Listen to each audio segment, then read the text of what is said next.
বিপদ আপদ আপনাকে সন্ত্রস্ত করে রাখতে পারে, কিন্তু এই বিপদ প্রত্যেকের জীবনে কোনো না কোনো কারণে থাকে। এটা আপনাকে দেখায় যে আপনার মধ্যে কি খামতি রয়েছে, কেন রয়েছে। এই বিপদ হলো সেই মাধ্যম যার দ্বারা আপনি নিজের দুর্বলতাকে নিজের শক্তিতে পরিবর্তন করতে পারেন।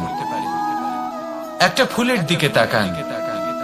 একটা ফুল তার বুকে যখন একটা সূচ বিধে এপার ওপার হয়ে যায়, শুধু তখনই আমাদের প্রভুর জন্য ফুলের মালা তৈরি করা যায়। সেই জন্য কখনোই বিপদকে ভয় পাবেন না, তার থেকে দূরে পালাবেন না, একে স্বাগত জানান। বোঝার চেষ্টা করুন এই বিপদ কেন আছে। যদি বিপদকে বুঝতে পারেন তবেই জীবনকে বুঝতে পারবেন। যদি জীবনকে বুঝতে পারেন তবে এই বিপদকে সম্পদে পরিণত করতে পারবেন। আসুন আর আমার সাথে ভালোবেসে বলুন, রাধা রাধা।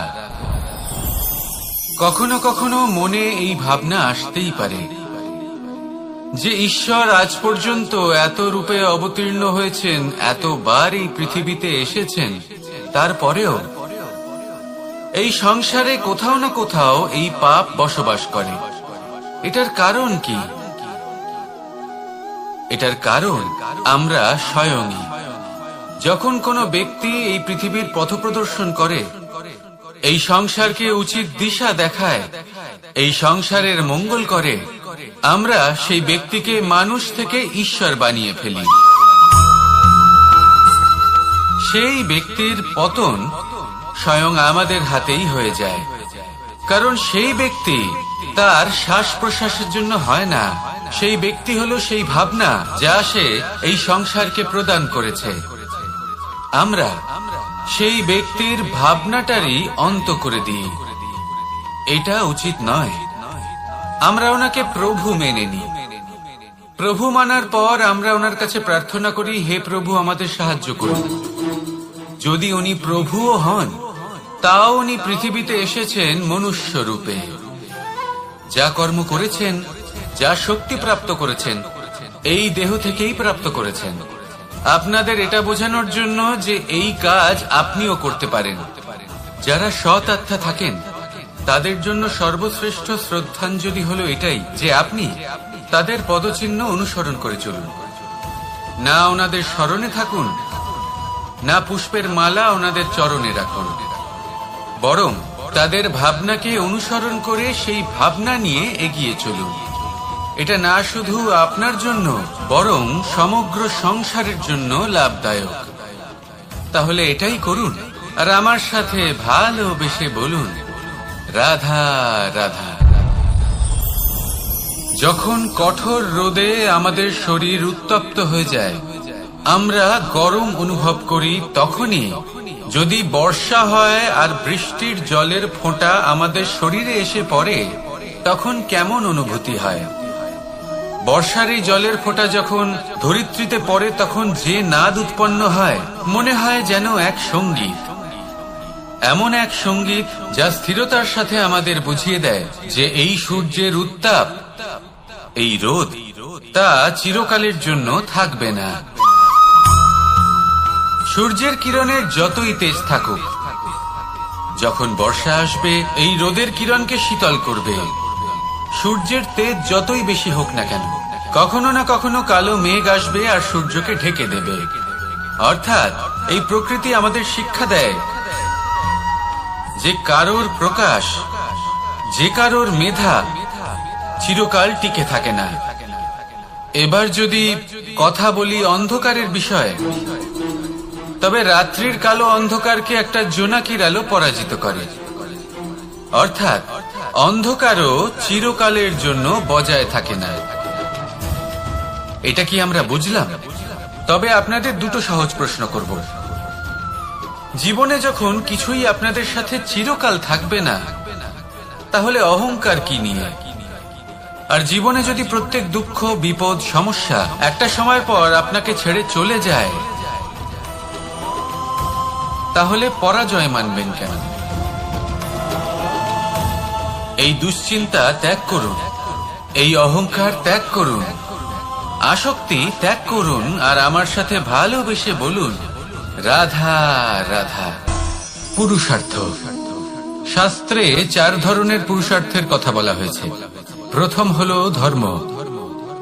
আপনি কি জানেন এই ধর্ম আসলে কি? আপনার কি মনে হয় ধর্ম আসলে কি? কোনো বিশেষ ঈশ্বরকে মানাই কি ধর্ম বলা হয়? নাকি কোনো বিশেষ রীতি পালন করাই হলো ধর্ম? নাকি কোনো বিশেষ সাহিত্যকে সর্বশ্রেষ্ঠ মনে করাই হলো ধর্ম? না, ধর্ম হলো সেটা যাকে ধারণ করা যেতে পারে। আর ধারণ শুধু সেটাই করা যায় যা পবিত্র। পবিত্র শুধু তাকেই বলা হয় যা নিঃস্বার্থ, যার মধ্যে শাসন করার কোনো ইচ্ছে নেই, যা সরলভাবেই প্রবাহমান, জল এবং বায়ুর মতো। যখন কোনো ব্যক্তি ধর্মকে ধারণ করেন এবং সেই ধর্ম সেই ব্যক্তিকে রক্ষা করে, তখন তাকে ধর্ম বলা হয়। ধর্ম যা রক্ষা করে অহংকার থেকে, খারাপ চিন্তার হাত থেকে। সেই জন্য পুরুষার্থ গড়ে তোলার আগে, ধর্ম পালন করার আগে ধর্মের প্রকৃত অর্থ কি সেটা বুঝে নিন। এটা জেনে রাখুন যে সমস্ত ধর্মের আধার, সমস্ত ধর্মের ভিত শুধুমাত্র ভালোবাসা।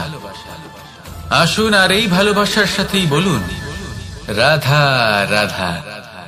জীবনে শিখরে পৌঁছানোর জন্য মানুষের কি প্রয়োজন হয়ে থাকে? সিঁড়ির।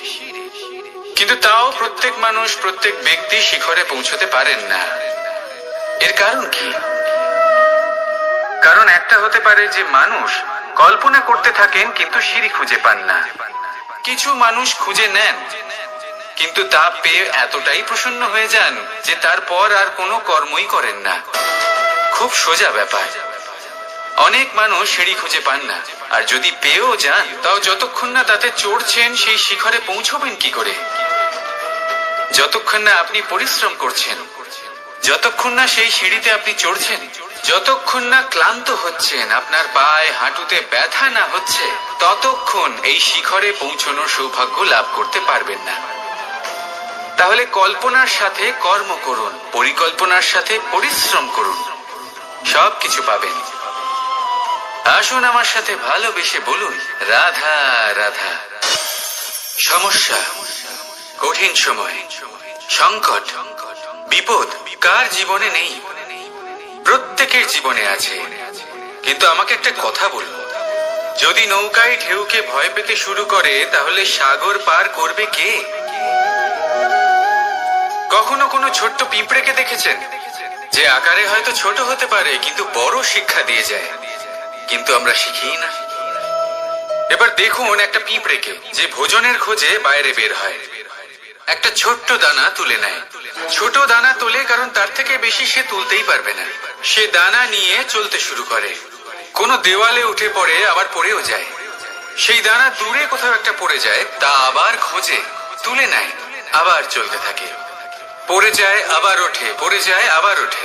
সেই দানাটা রেখে দেয়, আবার বেরিয়ে পড়ে ভোজনের খোঁজে। পরিশ্রম করতে থাকে কিন্তু হার মানে না। এই শিক্ষাই তো আমাদের প্রাপ্ত করতে হবে। নিরন্তর পরিশ্রম আর নির্ভীক হয়ে কর্ম করে যেতে হবে।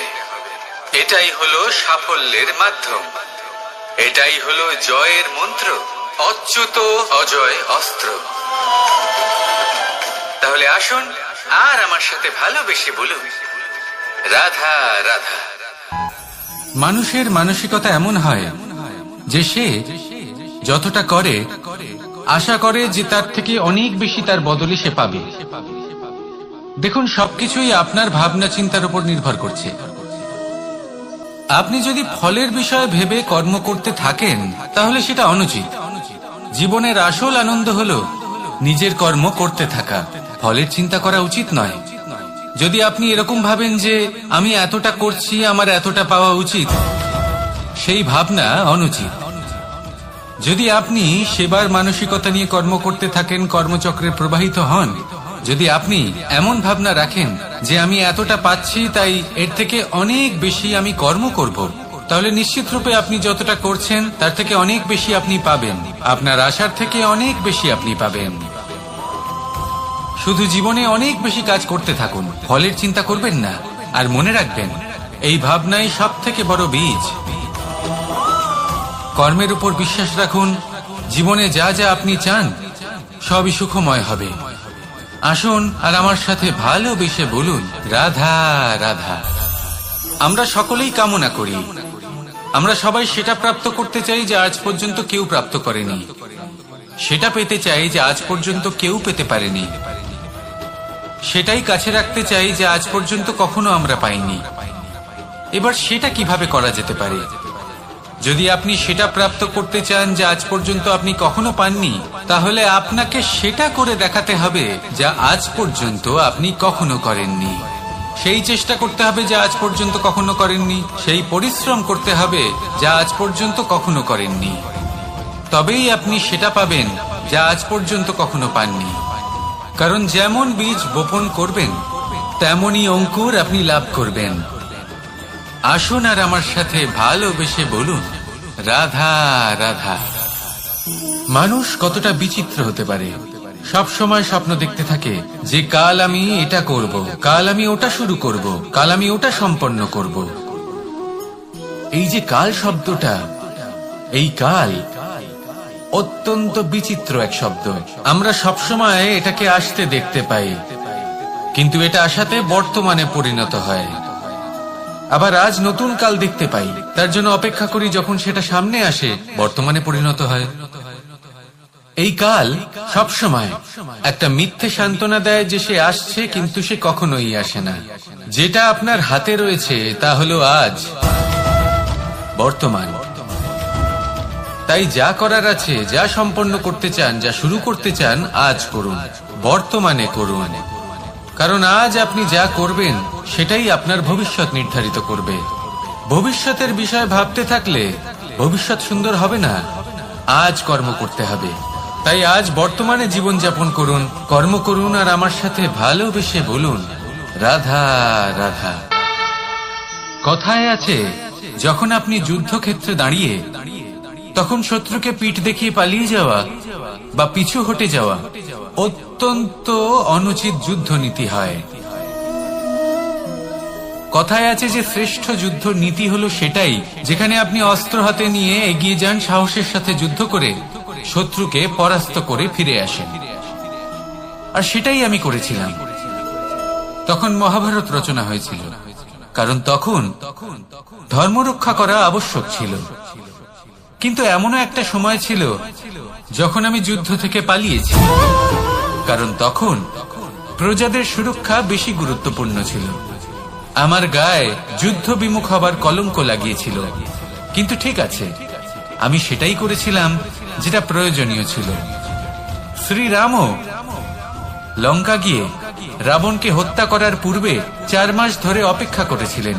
অপেক্ষায় ছিলেন কবে সেই সেতু সম্পন্ন হবে। তারপরে গিয়ে রাবণকে পরাস্ত করলেন, তাকে বধ করলেন। জীবনে কখনো কখনো থেমে যাওয়া বা পিছু হটে যাওয়া কার্যকর হতে পারে। এটা প্রত্যেক সময়ের উপরে নির্ভর করে। শত্রু যে কেউ হতে পারে, যখন খুশি আক্রমণ করতে পারে। কোনো মানুষ হতে পারে, আবার কোনো দানবও হতে পারে। আমাদের নিজেদের মানসিকতা হতে পারে, কোনো অসুখ হতে পারে, মহামারীও হতে পারে। সেক্ষেত্রে সেটাই করুন যেটা উচিত মনে হয়। দেখুন, প্রত্যেকবার নারায়ণ তো আপনাকে সাহায্য করতে আসবেন না। অনেক সময় মানুষকে নিজেকেই সেই বাধার সম্মুখীন হয়ে তাকে পরাস্ত করতে হয়। আর এমনিতেও কথায় আছে যে প্রত্যেক নরের মধ্যে নারায়ণ আছেন। তাই অন্তরের নারায়ণকে জাগ্রত করুন, আর যা সমস্যা আছে তাকে সমাপ্ত করে ফেলুন, তা সে যতই পিছু হটে করতে হোক না কেন। আসুন আর আমার সাথে ভালোবেসে বলুন, রাধা রাধা। মানুষ সত্যের সাথে অবগত হবার জন্য ব্যাকুল হয়ে থাকে, চিরকাল চেষ্টা করতে থাকে। জন্ম থেকেই তার মনে এই ইচ্ছে জাগ্রত হয় সত্যিটা কি সেটা জানতে। এবার এই ইচ্ছে এটা পূর্ণ কিভাবে করা যেতে পারে? কারণ মনে হয় যে জ্ঞান অর্জন করলেই এই ইচ্ছে পূর্ণ হতে পারে। তাই কেউ কেউ জ্ঞানের পেছনে ছুটতে থাকেন। কেউ এটা ভাবেন যে এই ইচ্ছে পূর্ণ করা যেতে পারে ধন আর শক্তির দ্বারা, তাই তারা ধন আর শক্তি প্রাপ্ত করতে চান।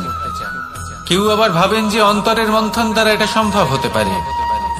এবার এটাও সত্যি যে মন্থন করলে অমৃত লাভও সম্ভব হতে পারে। কিন্তু তার জন্য এই মন্থন করার জন্য একটা উচিত দিকে অগ্রসর হওয়া প্রয়োজনীয়। উচিত সংযমের দ্বারা সামনে এগোতে হবে, আর কোনো আশা না করে সামনে এগিয়ে যেতে হবে, তবেই এটা সম্ভব হতে পারে। একটা বাদ্যযন্ত্রের কথা ভেবে দেখা যাক। তার থেকে সুর তখনই নির্গত হয় যখন তার তারগুলি ঠিক করে বাঁধা হয়। যদি বেশি বেঁধে ফেলা হয় তাহলে তার ছিঁড়ে যেতে পারে, আর যদি ঢিলে থেকে যায় তাহলে তার থেকে উচিত সুর নির্গত হবে না। একটা অত্যন্ত গুরুত্বপূর্ণ কথা মনে রাখবেন, সত্যকে লাভ করার প্রাথমিক আধার হল অনুশাসন। জীবনে এই অনুশাসন আনুন, সত্য আপনা আপনি আপনার কাছে চলে আসবে, আর এই মন প্রসন্ন হয়ে বলবে রাধা রাধা। মানুষের দুটো রূপ রয়েছে, এক আমাদের এই মুখ যা শুধুই চোখে দেখা যায়, আর দ্বিতীয় আমাদের এই মন যা শুধুমাত্র অন্তরাত্মা দ্বারা দেখা যায়। এবার আমাদের এই মুখ তা ঈশ্বর সকলকেই আগে থেকেই প্রদান করেছেন, কিন্তু এই মন কেমন হবে তা আমাদের জীবনের অনুভূতি এবং আমাদের জীবনের লক্ষ্য এগুলি সুনিশ্চিত করে। অর্থাৎ নেত্র দিয়ে দেখা যায় আমাদের এই মুখ, তা শুধুই এই কারণে প্রয়োজন যাতে সংসার আমাদের দেখতে পায়, আমাদের চিনতে পারে। কিন্তু যদি এই সংসারে আপনি প্রকৃত অর্থে মান সম্মান লাভ করতে চান, তাহলে নিজের অন্তরাত্মাকে আপনাকে বিকশিত করতেই হবে। দেখুন, কথায় আছে এই যে অসুর, তা শারীরিকভাবে উপস্থিত নয়, তা মনের মধ্যে থাকে। যদি এই মন থেকে অসুরকে বের করে দেওয়া যায়, তাহলে শরীরে তা উপস্থিত থাকবেই না। তাই মনকে শুদ্ধ করুন আর আমার সাথে ভালোবেসে বলুন রাধা রাধা। পরিশ্রম, এই শব্দগুলি শুনতে হয়তো ছোট মনে হয়, কিন্তু এর মূল্য অনেকটাই অধিক। এবার প্রয়াসও কিন্তু দুই ধরনের হয়। একটা প্রয়াস তাই যা আমরা নিজের মন থেকে, অন্তর থেকে সমগ্র শক্তি দিয়ে করার চেষ্টা করি। এবারে এই প্রয়াস প্রচেষ্টার নামান্তর। কিছু প্রয়াস এমনও হয় যেমন দ্রুতক্রীড়া খেলা। মানুষ বলেন আজ একটু প্রয়াস করি, একটু দ্রুতক্রীড়া খেলেই দেখি, যদি বিজয়ী হই তবে ভালো ব্যাপার, যদি না হই তবে আর কখনো খেলবো না। এটাও কিন্তু প্রয়াস, কিন্তু এই প্রয়াস পরিশ্রম নয়। পাণ্ডবদের দেখুন, ওনারা যখন পরিশ্রম করেছিলেন তখন খাণ্ডবপ্রস্থকেও ইন্দ্রপ্রস্থ বানিয়েছিলেন। দ্রুতক্রীড়া খেললেন, সেই মুহূর্তেই ইন্দ্রপ্রস্থ হারিয়ে ফেললেন। পরিশ্রম করলেন, সগৌরবের রাজা হলেন। দ্রুতক্রীড়া খেললেন, তখন এক মুহূর্তে রাজা থেকে নিঃস্ব হয়ে গেলেন।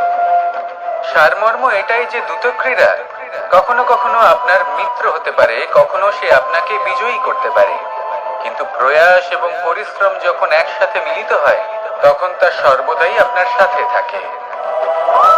প্রয়াস করতে থাকুন, পরিশ্রম করতে থাকুন, আর আমার সাথে ভালোবেসে বলুন রাধা রাধা। কখনো কোনো বাগানের কোনো বৃক্ষকে দেখেছেন যেখানে সুগন্ধি ফুল থাকে, রসালো ফল থাকে? তখন মন প্রফুল্ল হয়ে ওঠে, মন থেকে সেই বৃক্ষের প্রতি ভালোবাসা জন্মায়। কিন্তু যিনি বাগানের মালিক, শুধুমাত্র তিনিই জানেন যে কিভাবে এই বৃক্ষকে আগলে রাখতে হয়, কিভাবে তার পরিচর্যা করলে এতে সুন্দর সুগন্ধি ফুল হবে, রসালো ফল হবে। কখনো কখনো প্রয়োজনের থেকে বেশি রোদ পেলে এই বৃক্ষগুলি শুকিয়ে যায়, প্রয়োজনের থেকে কম রোদ পেলেও এই বৃক্ষ কিন্তু শুকিয়ে যায়। প্রয়োজনের থেকে কম জল যদি পায় এই বৃক্ষ শুকিয়ে যেতে পারে, প্রয়োজনের থেকে অতিরিক্ত জল যদি পায় তখনও এই বৃক্ষের শিকড়গুলি নষ্ট হয়ে যেতে পারে।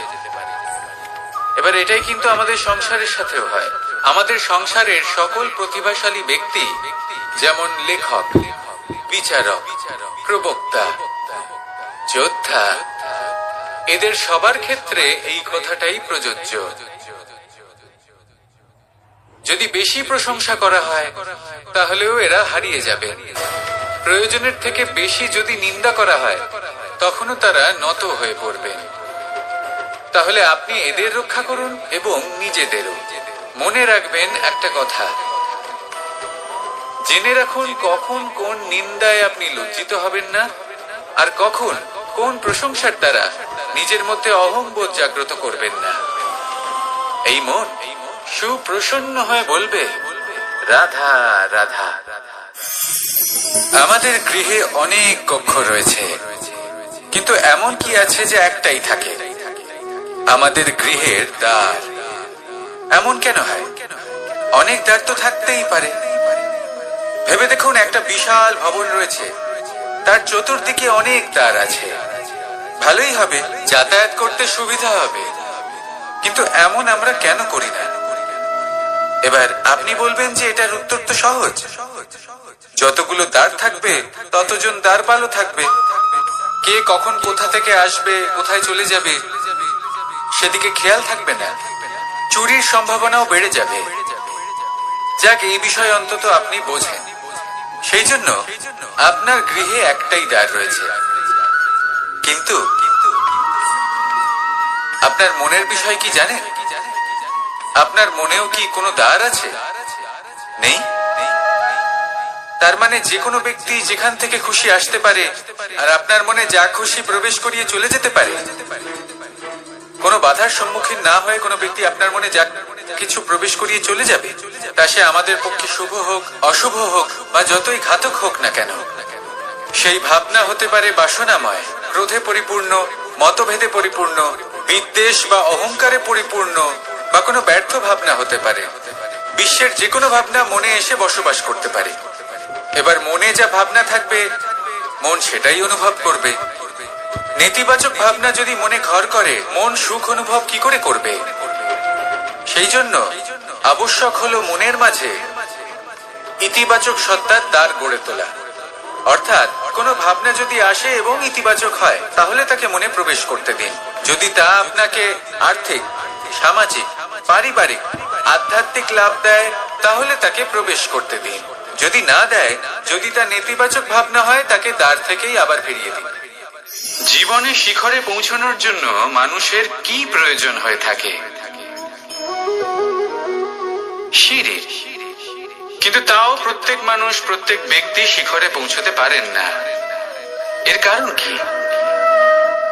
কারণ একটা হতে পারে যে মানুষ কল্পনা করতে থাকেন কিন্তু সিঁড়ি খুঁজে পান না। কিছু মানুষ খুঁজে নেন, কিন্তু তা পেয়ে এতটাই প্রসন্ন হয়ে যান যে তারপর আর কোনো কর্মই করেন না।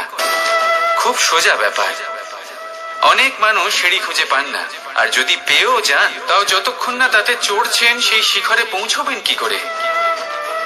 যতক্ষণ না আপনি পরিশ্রম করছেন, যতক্ষণ না সেই সিঁড়িতে আপনি চড়ছেন, যতক্ষণ না ক্লান্ত হচ্ছেন, আপনার পায়ে হাঁটুতে ব্যথা না হচ্ছে, ততক্ষণ এই শিখরে পৌঁছানোর সৌভাগ্য লাভ করতে পারবেন না। তাহলে কল্পনার সাথে কর্ম করুন, পরিকল্পনার সাথে পরিশ্রম করুন, সবকিছু পাবেন। আসুন আমার সাথে ভালোবেসে বলুন, রাধা রাধা। সমস্যা, কঠিন সময়, সংকট, বিপদ কার জীবনে নেই? প্রত্যেকের জীবনে আছে। কিন্তু আমাকে একটা কথা বলুন, যদি নৌকায় ঢেউকে ভয় পেতে শুরু করে, তাহলে সাগর পার করবে কে? কখনো কোনো ছোট্ট পিঁপড়েকে দেখেছেন, যে আকারে হয়তো ছোট হতে পারে, কিন্তু বড় শিক্ষা দিয়ে যায়? কিন্তু আমরা শিখি না। এবার দেখুন একটা পিঁপড়েকে, যে ভোজনের খোঁজে বাইরে বের হয়, একটা ছোট্ট দানা তুলে নেয়। ছোট দানা তোলে কারণ তার থেকে বেশি সে তুলতেই পারবে না। সে দানা নিয়ে চলতে শুরু করে, কোনো দেওয়ালে উঠে পড়ে, আবার পড়েও যায়। সেই দানা দূরে কোথাও একটা পড়ে যায়, তা আবার খোঁজে, তুলে নেয়, আবার চলতে থাকে। পড়ে যায়, আবার ওঠে, পড়ে যায়, আবার ওঠে। সেই দানাটা রেখে দেয়, আবার বেরিয়ে পড়ে ভোজনের খোঁজে। পরিশ্রম করতে থাকে, কিন্তু হার মানে না। এই শিক্ষাই তো আমাদের প্রাপ্ত করতে হবে। নিরন্তর পরিশ্রম আর নির্ভীক হয়ে কর্ম করে যেতে হবে। এটাই হলো সাফল্যের মাধ্যম, এটাই হলো জয়ের মন্ত্র, অচ্যুত অজয় অস্ত্র। তাহলে আসুন আর আমার সাথে ভালোবেসে বলুন, রাধা রাধা। আকাঙ্ক্ষা কখন লোভে পরিণত হয়ে যায় তা কেউ বলতে পারে না। এবার তার পরিণাম কি হতে পারে তাও আমরা কেউ জানি না। আজ আমি আপনাকে বলছি, কোনো ব্যক্তি সবথেকে বেশি ক্ষতির সম্মুখীন তখনই হয় যখন সে এটা মনে করে যে সে সবথেকে বেশি সুরক্ষিত স্থানে রয়েছে। সে ভাবে যে সে সেখানে সুরক্ষিত রয়েছে। সে তখন অসাবধান হয়ে পড়ে, আর তখনই তাকে জীবনের সবথেকে বড় ক্ষতির সম্মুখীন হতে হয়। নিঃস্ব হয়ে যাওয়ার পরিস্থিতি কোনো মানুষের জীবনে তখনই আসে যখন তার কাছে প্রচুর সম্পত্তি থাকে এবং সে তার থেকে অনেক বেশি সম্পত্তি অর্জন করতে চায়। সেই অনেক বেশি সম্পত্তি অর্জন করার চেষ্টায় সে এমন কিছু করে বসে যার ফলে তাকে সমস্ত সম্পত্তি হারাতে হতে পারে। একজন রচনাকার নিজেই নিজের প্রতিভা একদম শেষ করে দিতে পারে যখন সে অনেকগুলো কাজ নিজের কাঁধে নিয়ে নেয়। একটা গুরুত্বপূর্ণ কথা সবসময় মনে রাখবেন, আজ আপনি যেখানেই থাকুন না কেন, যেমনই যে কোনো স্থানেই থাকুন না কেন, এর পেছনে আপনার আকাঙ্ক্ষার একটা বিশাল ভূমিকা রয়েছে। কিন্তু মনে রাখবেন, আপনাকে শিখতে হবে যে কখন আর কিভাবে নিজের উচ্চাকাঙ্ক্ষাগুলিকে লাগাম পরাতে হবে, কারণ এটা অত্যন্ত আবশ্যক। তাই আসুন আর আমার সাথে ভালোবেসে বলুন, রাধা রাধা। সংসারের বিভিন্ন ক্ষেত্রে আপনি অনেক কিছুই দেখতে পাবেন, যে কোনো খেলা, কোনো নাটক দেখতে পাবেন, কেউ কোনো খেলা খেলছে তা দেখতে পাবেন, আর দর্শকগণ এই দেখে অত্যন্ত আনন্দ লাভ করেন, হাততালি দিতে থাকেন, প্রশংসা করতে থাকেন, নিজের অন্তরের উৎসাহ প্রকাশ করতে থাকেন। কি দেখে করেন? সেই সমস্ত খেলোয়াড়দের দেখে করেন যারা এই খেলাটা খেলছে, তাই না? কিন্তু অনেক সময় সেই খেলোয়াড়রা সেই খেলার আনন্দ উপভোগ করতে পারেন না, কারণ ওনারা চাপা পড়ে যান তাদের কামনার চাপে, জয় লাভ করার কামনা, প্রথম স্থান লাভ করার ইচ্ছে, প্রতিযোগিতায় সব থেকে এগিয়ে থাকার ইচ্ছে তাদেরকে এই খেলা উপভোগ করতেই দেয় না। সেই জন্য কখনো কখনো এই খেলোয়াড়দের থেকে অনেক বেশি আনন্দ উপভোগ করেন দর্শকগণ, যেখানে এই খেলাটা কিন্তু খেলছেন খেলোয়াড়রাই। আমি এটা বলছি না যে এই ইচ্ছে, এই আকাঙ্ক্ষা অনুচিত না, কিন্তু তার সাথে সেই খেলা, সেই কর্মের আনন্দ উপভোগ করাও অত্যন্ত গুরুত্বপূর্ণ। তাই সেটা উপভোগ করুন। যে উৎসাহ আপনি উপভোগ করছেন তা যাপন করা অত্যন্ত গুরুত্বপূর্ণ। দেখুন, সত্যি বলতে এটা কিন্তু আপনার অধিকারও বটে। আপনি যে কর্ম করছেন তার ফল তো আপনি অবশ্যই পাবেন। সেটা যখন আপনি পাচ্ছেন তখন আপনার তা উপভোগ করা উচিত। সেটাই করুন। জীবনে সফলতা এবং অসফলতা এরা আসা যাওয়া করতে থাকে। যখন সাফল্য আসবে তখন তা উপভোগ করুন, যখন অসফলতা আসবে তখন তার থেকে শিক্ষা লাভ করুন। সাফল্য আপনার কাছে আবার ফিরে আসবে। আর এই মন, আপনি তো জানেন, এই মন প্রসন্ন হয়ে বলবে, রাধা রাধা। ভোজন। এই সংসারে যেই হোক না কেন, কোনো মানুষ হোক, কোনো প্রাণী হোক, কোনো কীট হোক বা কোনো বনস্পতি হোক, প্রত্যেকের জন্য ভোজন অতি আবশ্যক। কারণ ভোজন থেকেই শক্তি পাওয়া যায়, আর সেই শক্তি দিয়েই সংসারের, আমাদের জীবনের সমস্ত কার্য করা যায়। এবার এমন এক ধরনের শক্তি হয় যা শীতের ঋতুতে সূর্য থেকে আমরা পেয়ে থাকি, আর আরেক ধরনের উত্তাপ হয় যা দিয়ে ভোজন রান্না করা হয়, সুস্বাদু নানান ধরনের ভোজন। এবার অত্যন্ত গুরুত্বপূর্ণ হলো যে ব্যক্তি সেই ভোজন বানাচ্ছেন তার মানসিক পরিস্থিতি এবং সেই ব্যক্তি যিনি ভোজন গ্রহণ করছেন তার মানসিক অবস্থা। যখনই আপনি ভোজন বানাচ্ছেন তখন ভালোবাসার সাথে কাজটা করুন, ধন্যাত্মক ভাব নিয়ে, সৎ ভাবনার সাথে। কারণ আপনার এই মানসিক স্থিতি শক্তির আকারে সেই খাদ্যের সাথে মিলে মিশে যায়।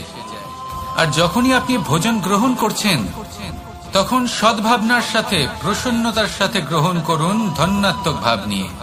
যদি আপনি প্রসন্নতার সাথে রান্না করেন, প্রসন্নতার সাথে খাদ্য গ্রহণ করেন, তাহলে আপনি প্রসন্নই থাকবেন, আর মন সুপ্রসন্ন হয়েই বলবে, রাধা রাধা। কখনো কোনো চাতক পাখিকে দেখেছেন? কথায় আছে যে বছরে মাত্র একবার সে তার তৃষ্ণা মিটিয়ে থাকে, আর তাও আকাশে ভেসে থাকা মেঘের দ্বারা ঘটানো বৃষ্টির জলের ফোঁটা থেকে। আর কোথাও থেকে সে তার তৃষ্ণা পূরণ করে না। সারা বছর সে নিদারুণ গরম সহ্য করে, তীব্র শীতও সহ্য করে, শুধু এই আশা নিয়ে যে বছরে একবার অন্তত সেই মেঘের ঘন ঘটা হবে, বৃষ্টি হবে, আর সে তার তৃষ্ণা নিবারণ করবে। এটা আসলে কি? এটা আসলে বিশ্বাস। সেই বিশ্বাস যে বছরে একবার সেই মেঘ আসবে তৃষ্ণা নিবারণ করতে। যেমন দেখুন, একটা সূর্যমুখী ফুল সারা রাত অন্ধকারের সাথে যুদ্ধ করে, কারণ তার বিশ্বাস যে ভোরবেলায় সূর্য তাকে অবশ্যই দর্শন দেবেন। সেটাও বিশ্বাস ছিল যার উপর ভরসা করে মনু একটা নৌকা নিয়ে বেরিয়ে পড়েছিলেন এবং সমস্ত সৃষ্টিকে প্রলয়ের হাত থেকে বাঁচিয়েছিলেন। সেটাও ছিল ভালোবাসার প্রতি বিশ্বাস, যার উপর ভরসা করে বানর এবং ভাল্লুক সেনা নিয়ে শ্রীরাম আক্রমণ করেছিলেন সমস্ত বরদানপ্রাপ্ত অসুরগণ এবং রাক্ষসগণের লঙ্কায় এবং জয় লাভ করেছিলেন। এই বিশ্বাসই হল এই বিশ্বের আশা। বিশ্বাস রাখুন যে আপনি হলেন সর্বশ্রেষ্ঠ এবং শুধুই নিজের কর্ম করতে থাকুন। এই বিশ্বাসের আশাই আপনাকে প্রতি মুহূর্তে বল প্রদান করবে। এ হলো আমার বিশ্বাস। আসুন আর আমার সাথে ভালোবেসে বলুন, রাধা রাধা।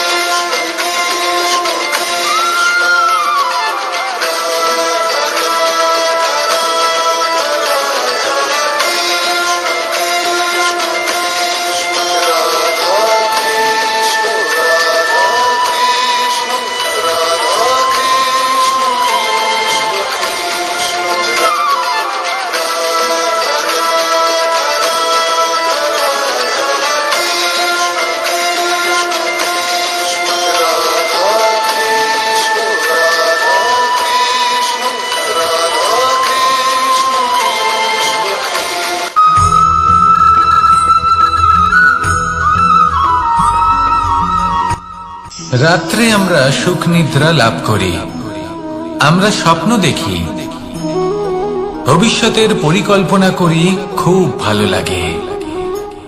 সকালে যখন চোখ খুলি নিদ্রা ভঙ্গ হয়, স্বপ্ন সেইখানেই ভেঙে যায়, আর তারপর আমরা আমাদের রোজকার জীবন যাপন করি। স্বপ্ন হয়তো মানুষ রাতের বেলায় দেখেন, কিন্তু সেটাকে সার্থক দিনের বেলাতেই করতে হয়। রাতে মধুর বাতাসের নিচে কোমল শয্যায় শুয়ে মাতার গলায় মিষ্টি গান শুনতে শুনতে নিদ্রায় আচ্ছন্ন হওয়া, স্বপ্ন দেখা, ভবিষ্যতের পরিকল্পনা করা বড়ই সরল।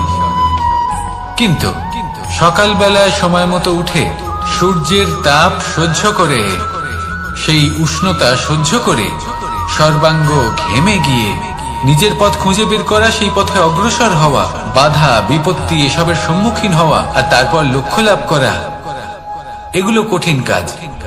এ হলো অত্যন্ত কঠিন কাজ। যদি আপনি চান যে স্বপ্ন আপনি দেখেছেন তা সত্যি হোক, তাহলে দিনের বেলায় আপনাকে বেরিয়ে কর্ম করতেই হবে, পরিশ্রম করতেই হবে। মনের এই চক্ষু দিয়ে স্বপ্ন দেখা সম্ভব, কিন্তু যদি আপনি বুঝতে পারেন যে এই স্বপ্নই হলো আপনার লক্ষ্য, তাহলে তাকে সার্থক করতে শুধুমাত্র পরিশ্রম দ্বারাই করতে হবে। তাহলে পরিশ্রম করুন আর আমার সাথে ভালোবেসে বলুন, রাধা রাধা। মানুষের জীবনে তিনটি গুণ অত্যন্ত প্রয়োজনীয়: শ্রদ্ধা, বিনম্রতা, যোগ্যতা। যদি জ্ঞান লাভ করতে চান তাহলে শ্রদ্ধার প্রয়োজন, যদি মান লাভ করতে চান তাহলে স্বভাবে বিনম্র হওয়া প্রয়োজন, আর যদি মনোবাঞ্ছিত স্থান লাভ করতে চান তাহলে যোগ্যতার প্রয়োজন। বিষয়টা সহজ। শ্রদ্ধা আপনাকে জ্ঞান দেবে, নম্রতা আপনাকে মান, আর যোগ্যতা উচিত স্থান দেবে। কিন্তু যদি আপনি এই তিনটি গুণ সম্মিলিত করেন, তাহলে এমন কিছু লাভ করবেন যা এই সব কিছুর থেকে অনেক ঊর্ধ্বে। সম্মান, আর এ হলো সেই সম্মান যা প্রত্যেক মানুষের নিজের জীবনে লাভ করতে চেষ্টা করা উচিত। কারণ এই হলো সেই সম্মান যার কারণে আপনি চলে যাওয়ার পরেও এই সংসার আপনাকে ভালোবাসবে আর মনে রাখবে। আসুন আমার সাথে ভালোবেসে বলুন, রাধা রাধা। আকাঙ্ক্ষা কখন লোভে পরিণত হয়ে যায় তা কেউ বলতে পারে না। এবার তার পরিণাম কি হতে পারে তাও আমরা কেউ জানি না। আজ আমি আপনাকে বলছি, কোনো ব্যক্তি সব থেকে বেশি ক্ষতির সম্মুখীন তখনই হয় যখন সে এটা মনে করে যে সে সব থেকে বেশি সুরক্ষিত স্থানে রয়েছে। সে ভাবে যে সে সেখানে সুরক্ষিত রয়েছে।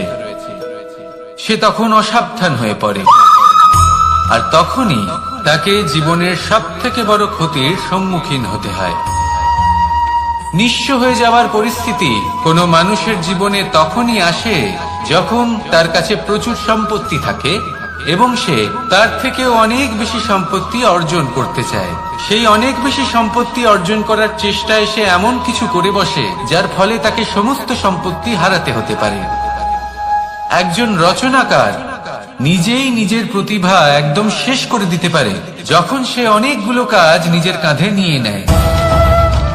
একটা গুরুত্বপূর্ণ কথা সবসময় মনে রাখবেন, আজ আপনি যেখানেই থাকুন না কেন, যেমনই যে কোনো স্থানেই থাকুন না কেন, এর পেছনে আপনার আকাঙ্ক্ষার একটা বিশাল ভূমিকা রয়েছে।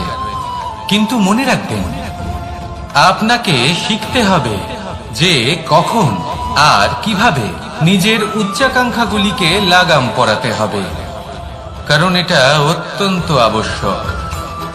তাই আসুন আর আমার সাথে ভালোবেসে বলুন, রাধা রাধা।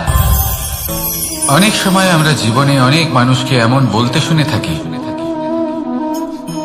যে আমি অসফল হয়েছি কারণ আমার সময় ভালো যাচ্ছিল না। আমি এই জিনিসটা লাভ করতে চাইছিলাম কিন্তু করতে পারলাম না কারণ আমার সময়টা ভালো যাচ্ছিল না। আমি আমার জীবনে ওই মহান কাজটা করতে চাইছিলাম কিন্তু করতে পারলাম না। কেন? কারণ আমার সময়টা ভালো যাচ্ছিল না। কিন্তু যে মুহূর্তে ভালো সময় আমার জীবনে আসবে আমি সব কিছু প্রাপ্ত করব। এমন প্রায় প্রত্যেকেই বলেন। আসুন একটা কথা বোঝা যাক। একজন মালিকে দেখুন, সে প্রত্যেক দিন গাছের সেবা করে, তাকে জল দেয়, তার যত্ন আত্তি করে। কেন? প্রত্যেক দিন সেই গাছ ফল দেয় না। সঠিক সময় এলে তবেই সেই গাছ ফল দেয়, কিন্তু প্রত্যেক দিন মালি তার সেবা করে, তাকে যত্ন করে। শুধুমাত্র তখন করে না যখন সেই গাছ ফল দিতে সক্ষম। আর যদি মালি গাছের যত্ন প্রতিদিন না করে তাহলে হয়তো সেই গাছ ফল দিতেই পারবে না। এটাই হলো আমাদের জন্য একটা শিক্ষা। যখন সময় আমাদের জন্য অপেক্ষা করে না তখন আপনি সময়ের জন্য কেন অপেক্ষা করছেন? ভালো সময়ের জন্য অপেক্ষা করবেন না। ভালো এবং শুভ কর্ম দ্বারা ভালো সময়কে নিজের কাছে টেনে আনুন। নিরন্তর কর্ম করুন, পরিশ্রম করতে থাকুন। শুভ সময় আপনা থেকেই আপনার কাছে আসবে। আসুন আমার সাথে ভালোবেসে বলুন, রাধা রাধা। মানুষের এই সংসারে জীবনযাপন করার জন্য কিছু জিনিসের প্রয়োজন পড়ে। এমন কিছু আবেগ, এমন কিছু বস্তু আছে যেগুলো তার প্রয়োজন হয়। কিন্তু সব থেকে বেশি যে জিনিসটা তার প্রয়োজন হয় সেটা হলো সম্মানের। আমাদের ভালো লাগে যখন কেউ আমাদের সম্মান করে। আমরা কাউকে সম্মান করলে তারও সেটা ভালো লাগে। কিন্তু আপনি দেখবেন যে সংসারে বেশিরভাগ মানুষ দুটি মাপদণ্ডের ভিত্তিতে সম্মান করেন। হয় বয়স দেখে করেন বা উপার্জন দেখে, অর্থাৎ সেই ব্যক্তি কতটা উপার্জন করেন। এবার ভেবে দেখুন, এটা আবশ্যক নয় কারোর বয়স যদি বেশি হয় তার বুদ্ধিও ততটাই বেশি হবে। আবশ্যক এটাও নয় যে কোনো ব্যক্তি যদি অত্যন্ত ধনী হন বা তার মনও নির্মল হবে বা তিনি সৎকর্ম করবেন বা এমন কোনো কর্ম করবেন যাতে উনি সম্মান লাভ করতে পারেন। হতে পারে উনি ধনী কিন্তু দুশ্চরিত্র। সেই জন্য বয়স বা উপার্জন দেখে কোনো ব্যক্তিকে সম্মান করবেন না। কর্ম দেখুন। যদি গভীরভাবে ভেবে দেখেন তাহলে দেখবেন যদি কোনো মানুষ কোনো সৎকর্ম করেন তাহলে তার প্রতি হৃদয় থেকে সম্মান জাগ্রত হয়। এটাই হলো সেই সম্মান যা অর্জন করতে হবে। বয়স আজ আছে, কাল আরো বৃদ্ধি পাবে। উপার্জন আজ আছে, কাল সেটা কমে যেতেও পারে। কিন্তু যদি আপনি নিরন্তর শুভকর্ম করতে থাকেন তাহলে আপনি মৃত্যুর পরেও অমর হয়ে থাকবেন। আসুন আমার সাথে ভালোবেসে বলুন, রাধা রাধা। পাপ এবং পুণ্য, এই দুই হলো সংসারের এমন দুই বিন্দু যাকে কেন্দ্র করে এই সংসারের চক্র ঘুরতে থাকে। আমরা যদি কোনো কর্ম বিচার করি, হয় পুণ্য নয় পাপের দৃষ্টিভঙ্গি দিয়ে, এটা হয় পুণ্য না হলে পাপ।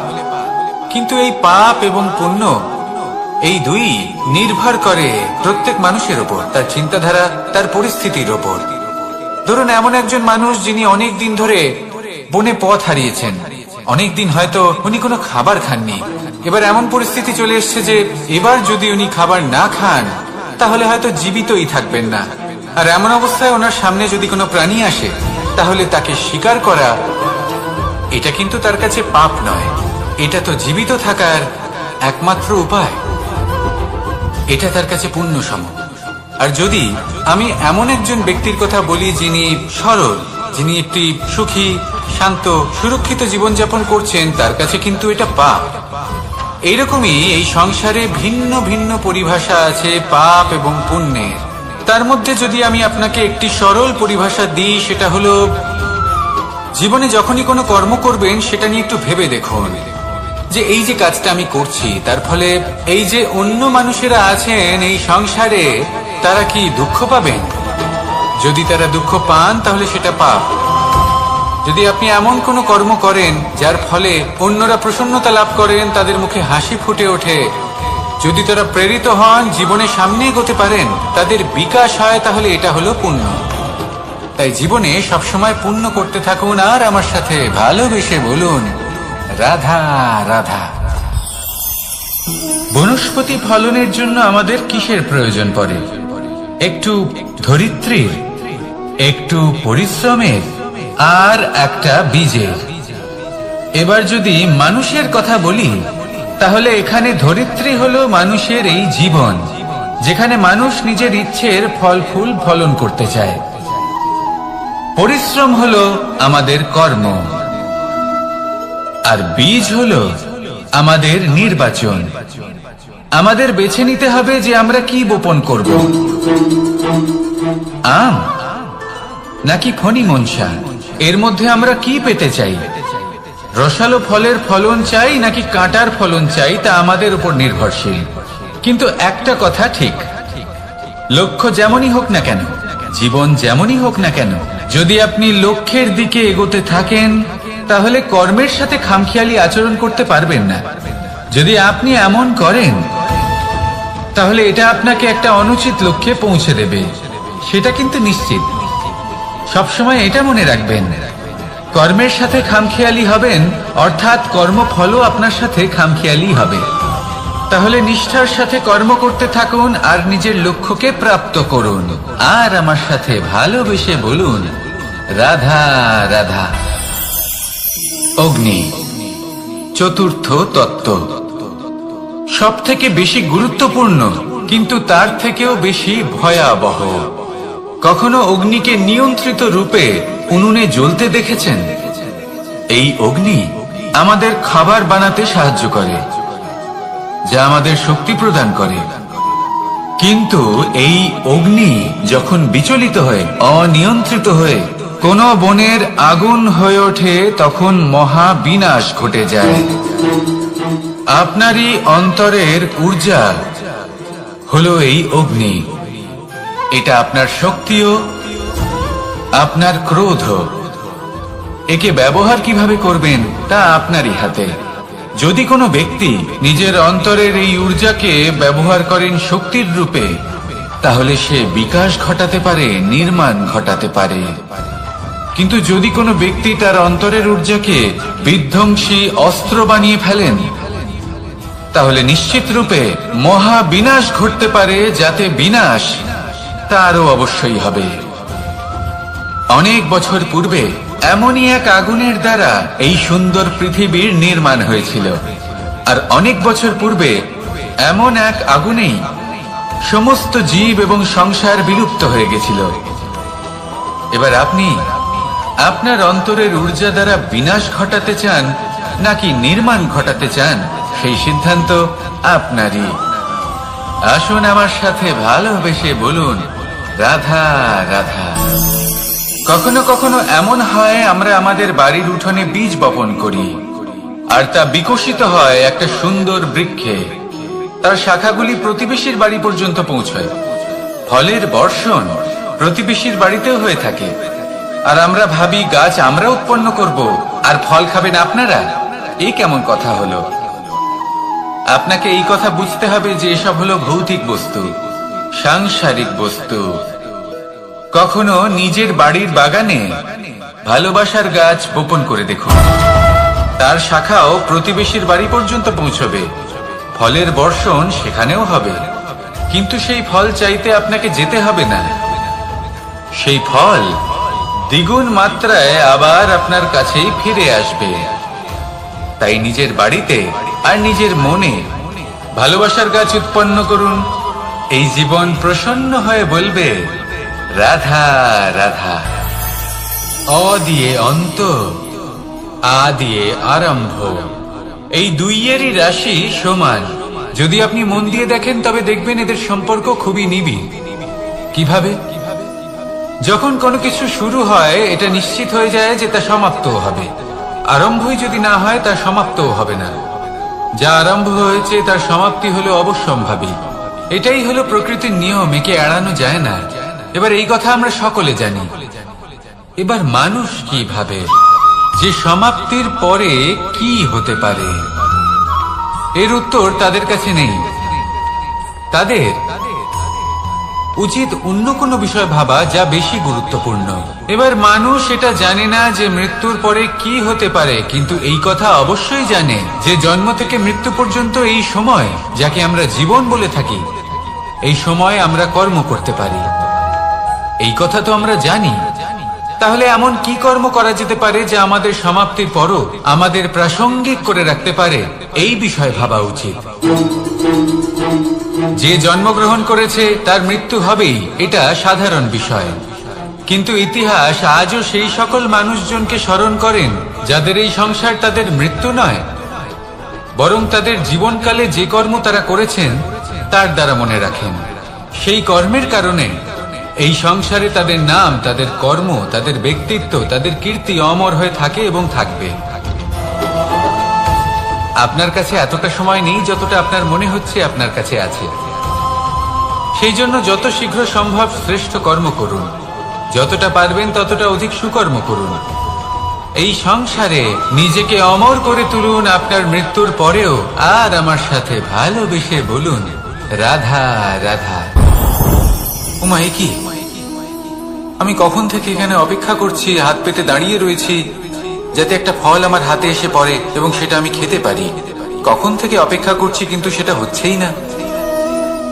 এবার আপনি বলবেন যে এসব কি বলছি, এ কি অদ্ভুত কথা বলছি। যদি ফল খেতে হয় তাহলে আমাকে বৃক্ষে চড়তে হবে, ফলের কাছে পৌঁছতে হবে, তবেই তো ফল পাবো। এবারে এটা অত্যন্ত সহজ ব্যাপার, কিন্তু এই বিষয়টা আপনি নিজের জীবনের প্রসঙ্গে ভেবে দেখুন। লক্ষ্য কোথায় আছে আপনি জানেন, সেই লক্ষ্যে পৌঁছানোর পথ কি সেটাও আপনি জানেন, সেই পথে চলার ক্ষমতাও আপনার রয়েছে, কিন্তু তাও আপনি নিজের লক্ষ্য লাভ করতে পারছেন না। কেন? কারণ আপনি অপেক্ষা করছেন যে লক্ষ্য আপনার সামনে চলে আসবে, কিন্তু তা হয় না। লক্ষ্য সে যাই হোক না কেন, ধন হোক, প্রেম হোক, কোনো সম্মান হোক বা মোক্ষ হোক, যদি আপনি তার দিকে অগ্রসর না হন তাহলে ফল প্রাপ্তি অসম্ভব ব্যাপার, তা কোনোদিনই হবে না। সেই জন্য আপনার চোখের সামনে আপনি যদি নিজের লক্ষ্যকে দেখতে পান তাহলে উঠুন এবং সেই দিকে অগ্রসর হতে শুরু করুন। নিজের অন্তরের সকল অশুভ গুণ দূর করুন, অলসতা ত্যাগ করুন, অজ্ঞানতা ত্যাগ করে দিন এবং চলতে থাকুন। অবশ্যই মনোবাঞ্ছিত ফল লাভ করতে পারবেন। মনে রাখবেন, চলতে থাকলে তবেই লক্ষ্য প্রাপ্তি হবে। অপেক্ষার দ্বারা শুধুমাত্র মৃত্যু লাভ হবে। আসুন আমার সাথে ভালোবেসে বলুন, রাধা রাধা। পাখি কখন জন্ম নেয়, কখন উড়তে শেখে, কখন বাসা বানাতে শেখে, কখন নিজের মৃত্যু লাভ করে, এসব আমাদের মধ্যে কেউ জানি না। কিন্তু পাখি একটা কথা খুব ভালো করে জানে, যে এই সংসারে ও যা কিছুই করুক না কেন, এই সংসারে ওকে নিয়ে কিচ্ছু যায় আসে না। এবার আমরা কি করি? কোনো কাজ করার আগে আমরা এটা ভাবি যে এই সংসার যদি আমাকে দেখে ফেলে, তাহলে কে জানে এই সংসার কি ভাববে, আমার প্রতিচ্ছবি কেমন তৈরি হবে কে জানে, কে জানে কি হবে আদি ইত্যাদি। এই সব ভাবনায় আমরা মগ্ন হয়ে যাই। কিছুটা এমন ভাবে মগ্ন হই যে বর্তমানের কর্মের এই জীবনের যাত্রাপথে সেই সময়ের আনন্দ উপভোগ করতে ভুলে যাই। এবার দেখুন একটা পাখি কি করে, ওর কর্ম হলো গান গেয়ে চলা। ওই পাখি গেয়ে চলে, কেউ ওর গান শুনুক বা না শুনুক, কেউ আদৌ শুনছে কিনা সেই বিষয়টা নিয়ে সেই পাখির কিছুই যায় আসে না। সেই পাখি নিজের কর্ম করতে থাকে। হয়তো সেই জন্যই আপনি কখনো কোনো পাখিকে কাঁদতে দেখবেন না।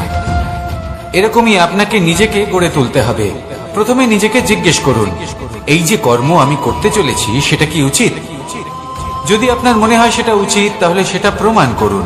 এটা ভাববেন না যে এই সংসার কি ভাববে। আসুন আর আমার সাথে ভালোবেসে বলুন, রাধা। বনের মধ্যে যদি আপনি কোনো বিষাক্ত সাপ দেখেন, তাহলে কি করবেন? আপনি তখনই তার থেকে দূরে পালাতে চেষ্টা করবেন। আর এটা কেন করবেন? নিজের রক্ষার্থে। এই কথা আমি নয় মেনে নিলাম, কিন্তু নিজের জীবনে এটা করেন না কেন? আপনি যেখানেই যান, যে স্থানেই যান না কেন, প্রত্যেক সময় প্রত্যেক মুহূর্তে এমন বিষাক্ত সাপ আপনি অবশ্যই খুঁজে পাবেন।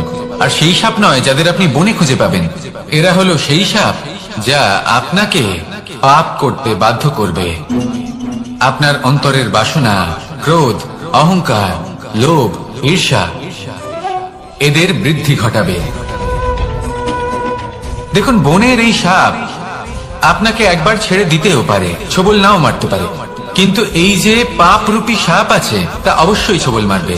কর্ম যদি করেন তাহলে অবশ্যই ফল পাবেন। সেই জন্য যখনই কোথাও যাবেন, যদি এমন কাউকে দেখেন, যদি এমন কিছু দেখেন যে আপনাকে পাপ করতে বাধ্য করছে, তাহলে সেই মুহূর্তে সেখান থেকে পালিয়ে যান।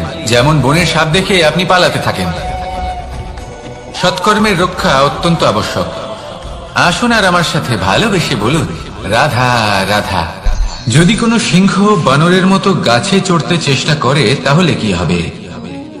একটা মাছ যদি মাটিতে হাঁটতে চেষ্টা করে, তাহলে কি হবে? তারা বিফলই হবে। কিন্তু এরকম কেন হয়?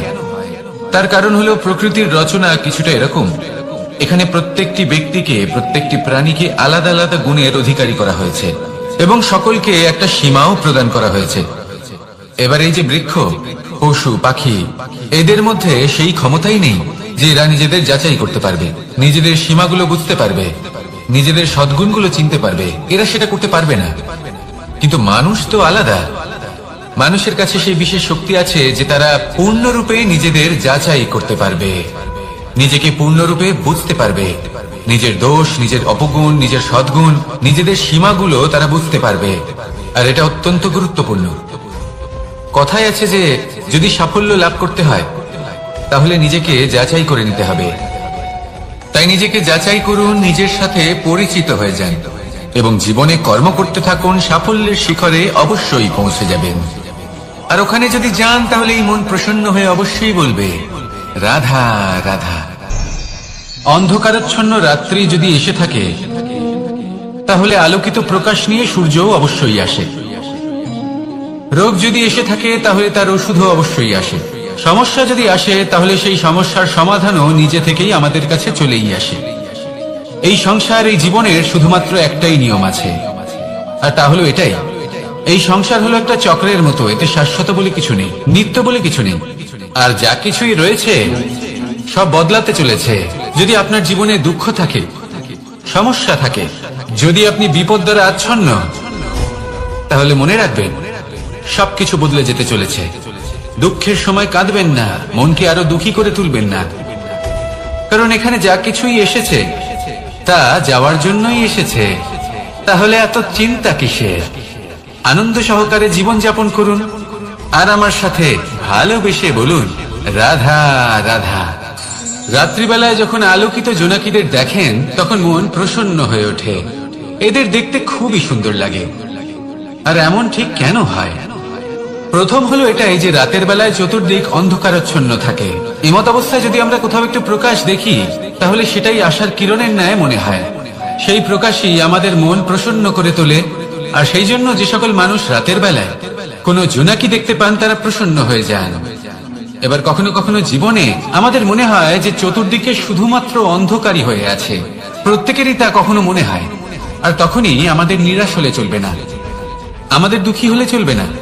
সেই সময় আমাদের খুঁজতে হবে নিজেদের আশেপাশে, চতুর্দিকে আর কোথাও না কোথাও আমরা প্রকাশ অবশ্যই দেখতে পাবো। আশার একটা কিরণ অবশ্যই দেখতে পাবো। কেউ এমন একটা কর্ম করেন যেটা দেখে আমরা প্রেরিত হয়ে যাই। আর এমন কোন কর্ম যদি আপনারা করেন তাহলে সেই কর্ম আপনার মনকে প্রসন্ন ভাব, আনন্দ এবং ভালোবাসা দ্বারা ভরিয়ে তুলবে। আপনার অন্তরে সেই অন্ধকারের অন্ত করবে, দুঃখেরও অন্ত করবে। আর এই মন প্রসন্ন ভাব নিয়ে বলবে, রাধা রাধা। মনুষ্য জীবনের সব থেকে বেশি গুরুত্বপূর্ণ বিষয় হল মনের একাগ্রতা।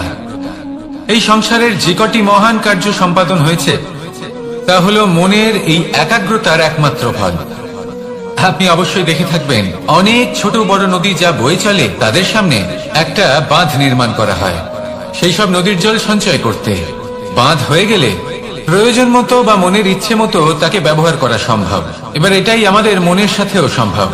আমাদের মনের একাগ্রতা আজকের দিনে দাঁড়িয়ে বিভিন্ন ধরনের বিকার, ক্রীড়া এবং ভোগের মধ্যে ভাগ হয়ে গেছে।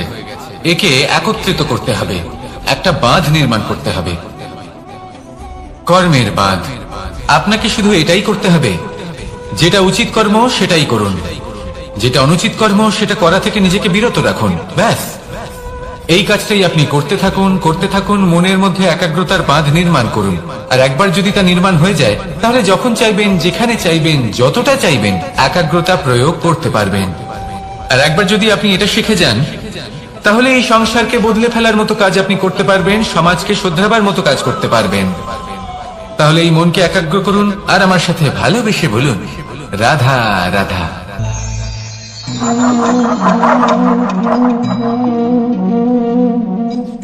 কোন ব্যক্তিকে নিশ্চয়ই দেখেছেন যিনি নিজে কাঠ কাটার এই কাজে নিপুণ এবং অভিজ্ঞ। এবার আপনারা দেখবেন যে তার মনোযোগ সমস্ত কাঠের ওপর থাকে না, তার মনোযোগ থাকে শুধুমাত্র একটা কাঠের ছোট্ট একটি অংশের উপর, যেখান থেকে তার টুকরো করা হচ্ছে। কিন্তু সেটা উনি কেন করেন? যদি এটা উনি না করেন তাহলে সেই কাঠ সঠিক পদ্ধতি এবং তাড়াতাড়ি কাটা যাবে না। জীবনেও তাই হয়ে থাকে। আপনি হয়তো কোনো লক্ষ্য স্থির করেছেন বা পথ নির্বাচন করেছেন বা কাজ স্থির করেছেন যেটা আপনি করেই ছাড়বেন। তাহলে নিজের সম্পূর্ণ মনোযোগ শুধুমাত্র তার উপর কেন্দ্রীভূত করুন। যদি আপনার মন এদিক ওদিক তাকাতে থাকে, অস্থির হয়ে পড়ে, বিচলিত হয়ে পড়ে, যদি তা হয়ে থাকে তাহলে আপনি অবশ্যই অসফল হবেন। তাই কর্মঠ থাকুন, নিরন্তর কর্ম করতে থাকুন এবং পূর্ণ মনোযোগ দিয়ে নিজের কাজ করুন। নিজের পথে অগ্রসর হন বা নিজের লক্ষ্য প্রাপ্ত করতে চেষ্টা করুন। তারপর দেখুন কি হয়, কিভাবে উচিত পথে এবং তীব্র গতিতে আপনার লক্ষ্য আপনার কাছেই পৌঁছে যায়। আর আপনার এই মন প্রসন্ন হয়ে বলে, রাধা রাধা। কখনো কোনো নদীকে দেখেছেন? একই আকার, একই স্থান, শুধু প্রবাহিত হতে থাকে। এর মধ্যে কখনো কোনো অপদ্রব্য ফেলে দেখুন, দেখবেন সেটা বেশিক্ষণ সেখানে থাকে না। সেটা নদীর সাথে বইতে থাকে আর বয়ে যেতে যেতে সাগরে সমাহিত হয়ে যায় আর শেষ পর্যন্ত সাগর সেটাকে তটে ফেলে দেয়। কিছুটা এমন হওয়া উচিত আমাদের বিচারধারাও। এক স্থানে তা স্থগিত হওয়া উচিত নয়, এটা সবসময় প্রবাহমান হওয়া উচিত। তবেই আমাদের চেতনা, আমাদের মূল্যবোধ এবং আমাদের স্মৃতি এই তিনটি শ্রেষ্ঠ থাকবে। আর এটাই হলো পুকুর এবং নদীর মধ্যে পার্থক্য। নদীতে জল সবসময় বয়ে চলে, সেই জন্য পবিত্র থাকে, শুদ্ধ থাকে এবং পরিষ্কার থাকে। আর সেখানে এই পুকুরের তলদেশে সব জমা হতে থাকে আর সেই জন্য তা অপবিত্র হয়ে যায়। তাই সবসময় এই বিচারধারা প্রবাহমান রাখুন। যদি মনে কোনো ভাবনা চলে আসে, সেখানেই থেকে যায় এবং বিদ্যে থাকে, তাহলে তা বের করে দিন, তাকেও বয়ে যেতে দিন এবং তার যা উত্তর হবে তা সময়ের সাথে আপনার সামনেই চলে আসবে। শুধুই নদীর মতো প্রবাহমান হন আর আমার সাথে ভালোবেসে বলুন, রাধা রাধা। এই সংসারে সাফল্য লাভ করার জন্য জ্ঞানের প্রয়োজন হয়, পরিশ্রমের প্রয়োজন হয়, দৃঢ় নিষ্ঠার প্রয়োজন হয়। নিরন্তর চেষ্টা করা প্রয়োজনীয়। কিন্তু আরো কিছু আছে যা অত্যন্ত প্রয়োজনীয় এবং গুরুত্বপূর্ণ। তা হলো ভালো বন্ধু। তাদের থাকা অত্যন্ত প্রয়োজনীয়। যদি ভালো বন্ধু থাকে তাহলে সময় এলে তারা ঢাল হয়ে আপনাকে সুরক্ষা করবেন। সময় এলে অস্ত্রের মতো শত্রুকে সংহারও করবেন। যদি তিনি জ্ঞানী হন, তাদের মধ্যে সদ্গুণ থাকে, তাহলে এই সব গুণ আপনার মধ্যেও প্রবেশ করবে। তাহলে সাফল্যের জন্য ভালো বন্ধু পাওয়া অত্যন্ত প্রয়োজনীয়। কিন্তু শুধু বন্ধু কেন, ভালো শত্রুও থাকা প্রয়োজনীয়। এবার আপনি ভাববেন, আমি কি বললাম? যদি আপনার জীবনেও ভালো অর্থাৎ শক্তিশালী শত্রু থাকে, তাহলে আপনিও শক্তিশালী হতে থাকবেন। এই শত্রু আপনাকে প্রেরিত করবে আরো বেশি শক্তিশালী হয়ে ওঠার। কখনো কোনো হরিণকে দেখুন, তীব্র গতিতে দৌড়তে থাকে। কেন তীব্র গতিতে দৌড়ে? এই কারণে নয় যে কোথাও তার জন্য মধুর ঘাস অপেক্ষা করে রয়েছে, না। সে এই কারণে তীব্র গতিতে দৌড়য় কারণ সেটা না করলে তার পেছনে একটি সিংহ আছে যে ওকে নিজের ভোজন করে ফেলবে। তাই জীবনে বিপদ, সংকট, এই সবকিছুও হলো অত্যন্ত গুরুত্বপূর্ণ। তার সম্মুখীন হতে শিখুন আর আমার সাথে ভালোবেসে বলুন, রাধা রাধা। আমরা সবাই ফল খাই, কিন্তু আমাদের সেই ফলই প্রিয় হয় যে পরিপক্ক হয়ে ওঠে, যেটা নম্র হয়, আর যে ফল অনেক বেশি মিষ্টি আর সুস্বাদু হয়ে থাকে, যাদের রঙে বাহার দেখা যায়। সেইভাবে জীবনে আমরা নানান মানুষের সাথে পরিচিত হই, কিন্তু সেই মানুষই আমাদের মন ছুঁয়ে যায় যারা বিনম্র স্বভাবের, যাদের বাণী খুব মধুর, যাদের অন্তরে আত্মবিশ্বাসের একটা তেজ, একটা রং দেখা যায়। এবার এমন ব্যক্তি আমরা কি করে হব? ঠিক সেইভাবেই যেমন একটা ফল রোদ, বর্ষা, শীত, বায়ু, এই সকল সংকটময় পরিস্থিতির সম্মুখীন হয়ে পরিপক্ক হয়ে ওঠে, সেইভাবেই মানুষ সংকটময় পরিস্থিতির সম্মুখীন হয়ে পরিপক্ক হয়ে ওঠেন। যদি এই সংকটের সম্মুখীন হন তাহলে অভিজ্ঞ হবেন, আর এই অভিজ্ঞতাই শিক্ষা দিয়ে যাবে। এই অভিজ্ঞতা আমাদের শিখিয়ে দেয় যে আমাদের বিনম্র থাকতে হবে। অহংকার করে কোনো লাভ নেই। মধুর বাণীর যে কি মূল্য তা আমরা শিখতে পারি। এই অভিজ্ঞতাই আমাদের বুঝিয়ে দেয় যে উচিত অনুচিত কোনটা, আমাদের দৃষ্টিভঙ্গি তৈরি করে, আর এই দৃষ্টিভঙ্গি দ্বারা আত্মবিশ্বাস জাগ্রত হয়। সেই জন্য জীবনে কখনো বিপদ থেকে দূরে পালাবেন না, সেগুলোর সম্মুখীন হন, অভিজ্ঞতা লাভ করুন, তার থেকে শিক্ষা লাভ করুন, এইভাবেই পরিপক্ক হবেন। আসুন আমার সাথে ভালোবেসে বলুন, রাধা রাধা। ধন সঞ্চয় করা সম্ভব, আর সেই জন্য ধন সব থেকে বেশি মূল্যবান সম্পত্তি নয়। এবার আপনি বলবেন, আমি কি বলছি? এই ধন খুব মূল্যবান, আমরা সকলে অর্জন করতে ব্যস্ত। সেটা এই কারণে, কারণ আপনারা জানেন না এই সংসারের সব থেকে বেশি মূল্যবান সম্পত্তি কি। এ হলো সেই সম্পত্তি যা কখনো সঞ্চয় করা সম্ভব নয়। আপনার কাছে যতই ধন থাকুক তা দিয়ে আপনি স্বাস্থ্য লাভ করতে পারেন, বাড়ি কিনতে পারেন, আদি ইত্যাদি, কিন্তু আপনি যতই ধনী হন না কেন, ফেলে আসা দিনের একটা মুহূর্ত আপনি লাভ করতে পারবেন না। এই একটা মুহূর্ত, এই সময়, এটাই হলো সংসারের সব থেকে মূল্যবান সম্পত্তি। একবার চলে গেলে তা কখনোই ফিরে আসে না। আর এই মুহূর্ত যতই চলে যাক না কেন, আমরা স্মৃতির মাধ্যমে সেগুলি যাপন করতে পারি, তার আনন্দ উপভোগ করতে পারি, আর যার সাথে আমরা সময় অতিবাহিত করেছি তার স্মৃতিতে আমরা চিরকাল জীবিত থাকতে পারি। সেই জন্য সময় সব থেকে মূল্যবান সম্পত্তি, তাকে এইভাবে নষ্ট করবেন না। প্রত্যেকটা মুহূর্ত উপভোগ করুন, আনন্দ করুন, আর ভালোবেসে বলুন, রাধা রাধা। কনক, কি সুন্দর একটা শব্দ। এর অনেকগুলো রূপ রয়েছে, অনেকগুলো অর্থও রয়েছে। প্রথম অর্থ হলো স্বর্ণ, অর্থাৎ সম্পত্তি। দ্বিতীয় অর্থ ধুতুরা, অর্থাৎ গাছের ছোট একটা বীজ, যা কিনা অত্যন্ত শক্তিশালী হয়। যদি বেশি মাত্রায় এর প্রয়োগ করা হয় তাহলে এটা বিষময় হয়ে উঠতে পারে। এই হলো সেই ধুতুরা যার প্রয়োগ মহাদেবের পুজোতে করা হয়। এবার প্রশ্ন হলো এটাই যে এই স্বর্ণ এবং এই ধুতুরার মধ্যে মিল কি রয়েছে? মিল হলো এটাই যে এই দুটোই মানুষকে মত্ত করে তোলে। ধুতুরা মানুষকে তখন মত্ত করে যখন তাকে সেবন করা হয়, কিন্তু স্বর্ণ, ধন, সম্পত্তি, মানুষ এটা যতটাই অর্জন করে নেয় সেটাই যথেষ্ট। এই স্বর্ণ মানুষের ভাবনা চিন্তা করার ক্ষমতাকে বশ করে ফেলে। মানুষ সম্পত্তির লোভে মত্ত হয়ে ওঠে, কারণ যে যত চমৎকারী, যতটা অমূল্য হয় তাকে সামলানো কিন্তু ততটাই কঠিন, তাই না? তাই মনে রাখবেন, ধন, স্বর্ণ, সম্পত্তি এগুলো ধুতুরার থেকেও অনেক বেশি বিষাক্ত হতে পারে। তাই এর উপর আত্মসংযমের একটা কবচ পরিয়ে রাখবেন এবং বিবেকের শক্তির সাথে এগুলো প্রয়োগ করুন, তবেই কল্যাণ হবে। আসুন আমার সাথে ভালোবেসে বলুন, রাধা রাধা। আমার কাছে যশোদা মা যেমন, আমার কাছে দেবকী মা যেমন, আমার কাছে ঠিক তেমনই হলেন গোমাতা।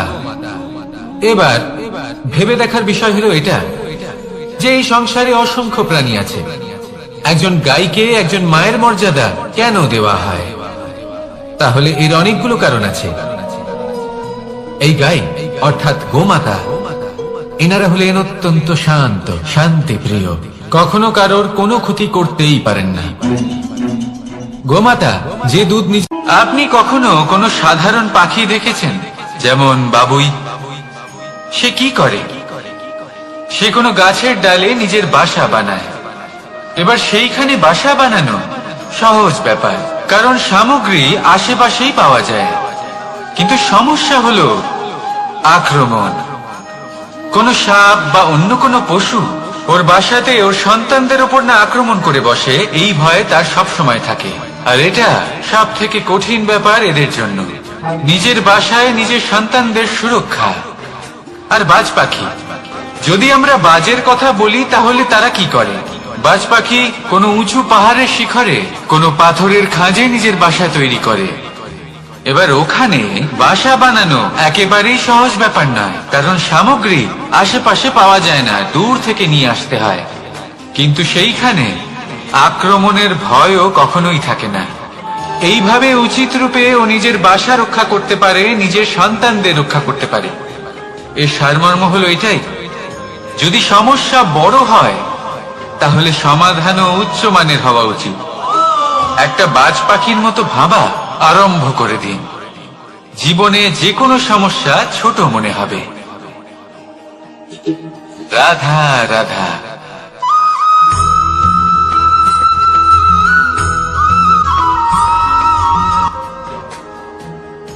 ভাগ করে নেওয়া বা বন্টন করা প্রত্যেক মানুষের জীবনে অবশ্যই হয়ে থাকে, আর অনেক সময় এটা জীবনে অতি আবশ্যক হয়ে পড়ে। কিন্তু ভাগ করার মনোকামনা তার থেকেও বেশি গুরুত্বপূর্ণ হলো যে কোন ঘটনার আধারে এই বাটোয়ারা হলো। অনেক সময় এই বাটোয়ারা হলো শান্তির প্রতীক, আবার অনেক সময় এই বাটোয়ারা বিপ্লব ঘটাতে পারে, এমন এক বিপ্লব যা মহাযুদ্ধ ঘটিয়ে দিতে পারে। দেখুন, বাটোয়ারা সম্পত্তির হোক বা হোক ভিক্ষা, শিক্ষা কিন্তু একটাই। জীবনে অনেক সময় বাটোয়ারা দরকার হতে পারে, কিন্তু যতদূর সম্ভব তা এড়িয়ে চলুন, একসাথে মিলে এগিয়ে চলুন। কারণ দেখুন, এই যে বাটোয়ারা ভাগ করে দেয়, আর সেখানেই একতা আপনাকে অগ্রসর করে। তাহলে আপনিও এটাই করুন, একসাথে মিলে সামনে এগোন, আর আমার সাথে ভালোবেসে বলুন, রাধা রাধা।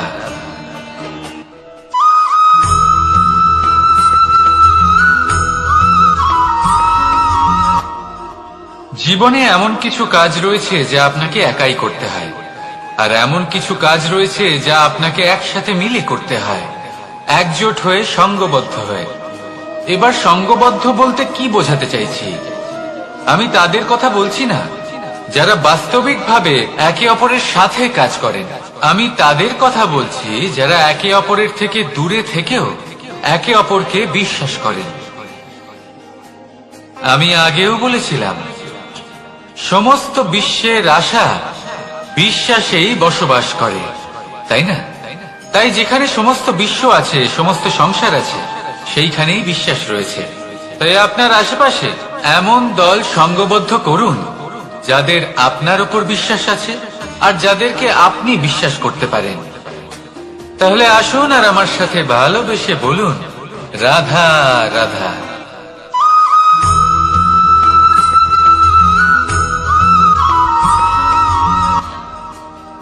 যখন একজন ভক্ত এবং তার ভগবান এক আকার ধারণ করেন, যখন একজন ভক্ত নিজের ভগবানের প্রতি নিজের জীবনের লক্ষ্যের প্রতি সম্পূর্ণরূপে সমর্পিত হয়ে যান, তখন জন্মগ্রহণ করে ভক্তি।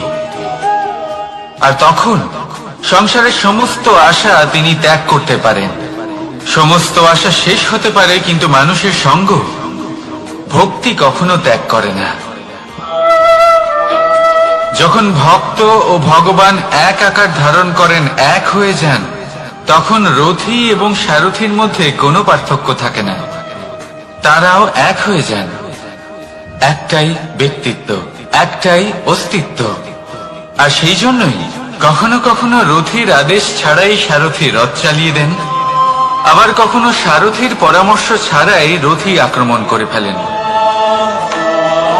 এ তো শুধুমাত্র আরো একটা গুণ সেই সারথীর মধ্যে, যিনি ধর্ম স্থাপনার মহান কাজে আমার সারথী হতে চলেছেন। তাহলে আসুন আমার সাথে ভালোবেসে বলুন, রাধা রাধা।